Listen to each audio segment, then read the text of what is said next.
இது ஃபர்ஸ்ட் மலேசியாவின் செய்திகள் உங்களுக்காக.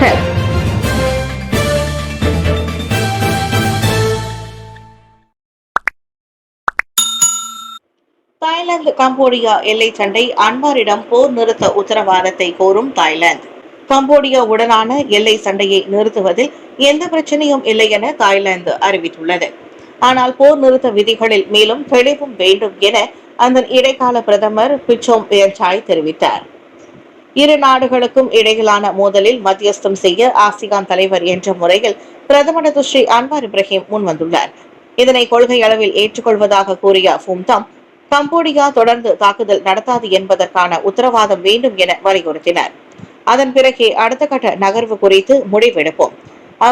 அதுவரை தாய்லாந்து ராணுவம் எந்த சாத்தியத்தையும் ஏற்றுக்கொள்ள முழு விழிப்பு நிலையில் இருக்கும் என அவர் சொன்னார். முன்னதாக இரு நாட்டு தலைவர்களுடன் பேசிய அன்வார், சண்டையை நிறுத்த அவர்கள் ஒப்புக்கொண்டிருப்பதாக சொன்னார். அன்வாரின் மத்தியஸ்த முயற்சிக்கு கம்போடியா பிரதமர் ஹூன் மானட் இணக்கம் தெரிவித்தாலும் மூன்றாம் நாட்டின் தலையீட்டை ஏற்க மாட்டோம் என தாய்லாந்து பிடிவாதம் காட்டுவதாக முன்னதாக ராய்டர்ஸ் செய்தி வெளியிட்டிருந்தது. தேசிய செமிகண்டக்டர் திறமையை வலுப்படுத்த கிரஸ்ட் HRD கார்ப் இடையே ஒத்துழைப்பு. ETSI எனப்படும் செமிகண்டக்டர் தொழில்துறைக்கான பொறியியல் திறமை திட்டத்தை செயல்படுத்த ஏதுவாக கிரஸ்ட் மற்றும் HRD கார்ப் இடையில் ஒரு வியூக புரிந்துணர்வு ஒப்பந்தம் கையெழுத்தாகியுள்ளது. செமிகண்டக்டர் துறையில் 15,000 மாணவர்கள், பட்டதாரிகள், ஊழியர்கள் மற்றும் ஆராய்ச்சியாளர்களை மேம்படுத்துவதை இந்த MOU நோக்கமாக கொண்டுள்ளது. HRD கார்ப் சார்பில் அதன் தலைமை நிர்வாக அதிகாரி டாக்டர் சயத் அல்வி முகமது சுல்தான், கிரஸ்ட் சார்பில் அதன் தலைமை நிர்வாக அதிகாரி ஜஃப்ரி இப்ராஹிம் இருவரும் அதில் கையெழுத்திட்டனர்.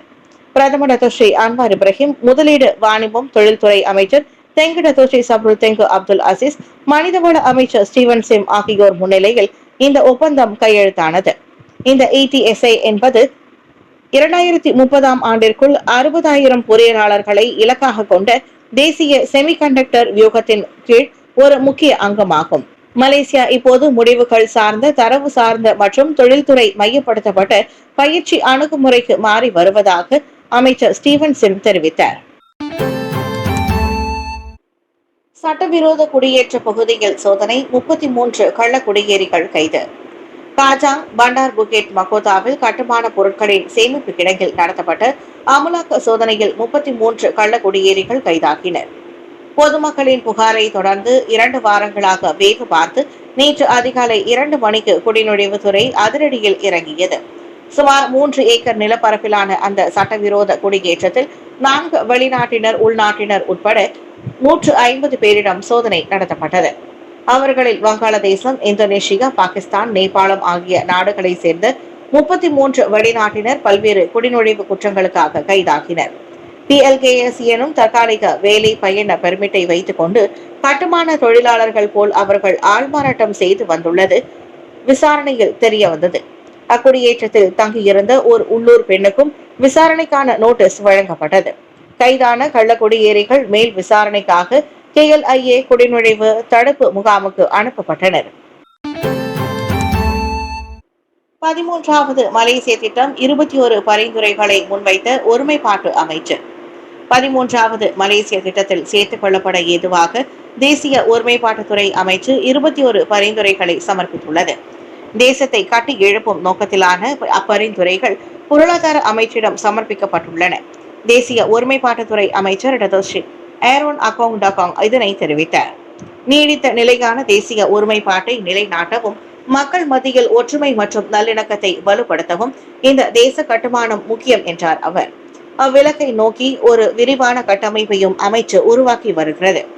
சரவாக் சிபுவில் மாநில அளவிலான 2025 ஒருமைப்பாட்டு வார கொண்டாட்டத்தை தொடக்கி வைத்து உரையாற்றிய போது அமைச்சர் அவ்வாறு சொன்னார்.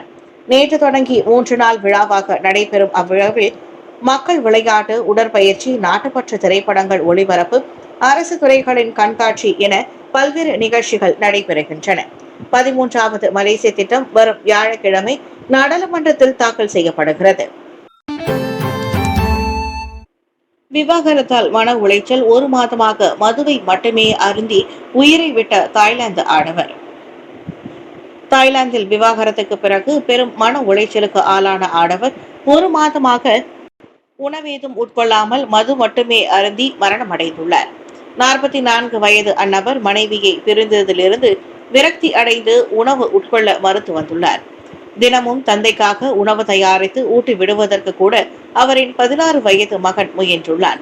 ஆனால் பிடிவாதம் காட்டிய தந்தைக்கு தினமும் பீர் மட்டுமே ஆறுதலாக இருந்துள்ளது. இந்நிலையில் சம்பவத்தன்று பள்ளியிலிருந்து திரும்பிய மகன் படுக்கை அறையில் தனது தந்தை பேச்சு மூச்சின்றி கிடந்ததை பார்த்துள்ளார். திடீரென வலிப்பும் வந்துவிட்டது. உடனடியாக அதிகார தரப்பை மகன் உதவிக்கு அழைத்த நிலையில் அவர்கள் வருவதற்குள் அந்நபர் இறந்துவிட்டார். குறுகலான அறை முழுக்க 100க்கும் மேற்பட்ட காலி பீர் பாட்டில்கள் சிதறி கிடந்தது மருத்துவ குழுவை அதிர்ச்சியடைய செய்தது. அளவுக்கு அதிகமான மது அருந்தியதே மரணத்திற்கு காரணம் என நம்பப்பட்டாலும் உண்மை காரணத்தை கண்டறிய சடலம் சவ பரிசோதனைக்கு அனுப்பப்பட்டுள்ளது. அரசாங்கங்கள் மாறினாலும் நடுத்தர பூமி புத்திராக்களின் நிலைமை முன்னேறவில்லை. ராபிசி கவலை. அரசாங்கங்கள் அடுத்தடுத்து மாறினாலும் பூமி புத்ரா நடுத்தர வர்க்கத்தின் உற்பத்தி திறனை அவை மேம்படுத்த தவறிவிட்டன என முன்னாள் பொருளாதார அமைச்சர் ஸ்ரீ ராபிசி ரம்லி தெரிவித்தார். அரசாங்கத்தில் மாற்றங்கள் ஏற்பட்டதை தவிர பூமி புத்ரா நடுத்தர வர்க்கத்தை சீன நடுத்தர வர்க்கத்தை போல் உற்பத்தி ஆற்றல் மிக்கவர்களாகவும் துடிப்பானவர்களாகவும் மாற்ற இன்னும் நம்மால் முடியவில்லையே என ராபிசி ஏமாற்றம் தெரிவித்தார். மலாய் பாதுகாப்பின்மையின் மையத்தில் உள்ள ஒரு முக்கிய பிரச்சனை இதுவென அவர் நம்புகிறார். பூமி புத்ராக்களின் பங்கேற்பு மற்றும் பொருளாதார செயல்திறனை அதிகரிப்பதானது நீண்ட கால வளர்ச்சிக்கு மட்டுமல்ல, இனப்பிளவுகளை குறைப்பதற்கும் அரசியல் நிலைத்தன்மைக்கும் முக்கியமானது. யாங் பெஹந்தி மென்த்ரி எனும் தனது போட்காஸ்ட் தொடரின் ஆக புதிய போட்டியில் பாண்டான் நாடாளுமன்ற உறுப்பினருமான அவர் இதனை தெரிவித்தார். மலேசியர்களுக்கான இலவச மின் சுற்றுலா விசா நீட்டிப்பு இந்திய தூதரகம் அறிவிப்பு. இரட்டை நுழைவுடன் 30 நாள் செல்லுபடியாகும் இலவச மின் சுற்றுலா விசா அடுத்த ஆண்டு டிசம்பர் 31 வரை மலேசியர்களுக்கு நீட்டிக்கப்படுவதாக இந்திய தூதரகம் அறிவித்துள்ளது. இந்தியன் விசா online.gov.in என்ற அதிகாரப்பூர்வ இணைய அகப்பக்கத்தில் இந்த 30ஆம் நாள் மின் சுற்றுலா விசாவுக்கு விண்ணப்பிக்கலாம். இந்த 30 நாள் டூரிஸ்ட் விசாவுக்கு மட்டுமே கட்டணம் இல்லை. பிசினஸ், கான்ஃபரன்ஸ், மெடிக்கல் உள்ளிட்ட மற்ற அனைத்து மின் விசா பிரிவுகளுக்கும் நிர்ணயிக்கப்பட்ட கட்டணம் தொடரும். இவ்வேளையில் மலேசியாவில் 6 மாநிலங்களில் உள்ள இந்திய தூதரக விண்ணப்ப மையங்களில் வழக்கமான விசாக்களுக்கு விண்ணப்பிப்போரும் நிர்ணயிக்கப்பட்ட விசா கட்டணத்தை தொடர்ந்து செலுத்தி வருவர் என தெரிவிக்கப்பட்டது. துன் மகாதீரின் பேரப்பிள்ளை வீட்டில் கொள்ளை, 1.8 மில்லியன் ரிங்கிட் இழப்பு. தலைநகர் புக்கிட் லெடாங்கில் உள்ள டாக்டர் மகாதீர் முகமதின் பேரப்பிள்ளை வீட்டில் கொள்ளை போய் 1.8 மில்லியன் ரிங்கிட் இழப்பு ஏற்பட்டுள்ளது. பாதிக்கப்பட்டவரின் படுக்கை அறையில் வைக்கப்பட்டிருந்த தங்க நகைகளே கொள்ளையிடப்பட்டதாக கோலாலம்பூர் போலீஸ் இடைக்கால தலைவர் முகமது உசுப் ஜான் தெரிவித்தார். சந்தேக நபர் இன்னும் அடையாளம் காணப்படவில்லை. சிசிடிவி கேமரா பதிவை போட்டு பார்ப்பது உட்பட சம்பவம் இடத்தில் விசாரணைகள் தொடர்வதாக அவர் சொன்னார். வீட்டின் பின்பகுதி வேலி கதவு அறுக்கப்பட்டு படுக்கையறை அலங்கோலமாக இருந்தது கண்டு வீட்டு பணிப்பெண் புதன்கிழமை பிற்பகல் 3 மணிக்கு மகாதீரின் பேரப்பிள்ளைக்கு அவசர தகவல் கொடுத்துள்ளார். உடனடியாக வீடு திரும்பியவர் தனது நகைகள் காணாமல் போனதை அறிந்து போலீசில் புகார் கொடுத்ததாக நம்பத்தகுந்த வட்டாரங்கள் கூறின. சுபாங் ஜெயா தனியார் பல்கலைக்கழகத்தில் கத்திக்குத்துக்கு ஆளான சீன நாட்டு மாணவி நிரந்தர உடல் பாதிப்பை எதிர்நோக்கலாம். 2 வாரங்களுக்கு முன் சுபாங் ஜெயாவில் தனது முன்னாள் காதலன் நடத்திய கத்திக்குத்து தாக்குதலில் கழுத்தில் படுகாயமடைந்த சீன நாட்டு மாணவி நிரந்தர உடல் பாதிப்புக்கு ஆளாகக்கூடும். அந்த தாக்குதலில் 20 வயது அம்மாணவியின் இடது கை நரம்புகளை மோசமாக பாதித்துள்ளதாக அவரின் வழக்கறிஞர் கூறினார். எனவே முழுமையாக குணமடையும் வாய்ப்பு குறைவே என மருத்துவர்கள் தெரிவித்துள்ளனர். கழுத்தில் கத்தி பாய்ந்ததில் 10 சென்டிமீட்டர் ஆழத்திற்கு காயம் ஏற்பட்டு 40க்கும் மேற்பட்ட தையல்கள் போடப்பட்டுள்ளன.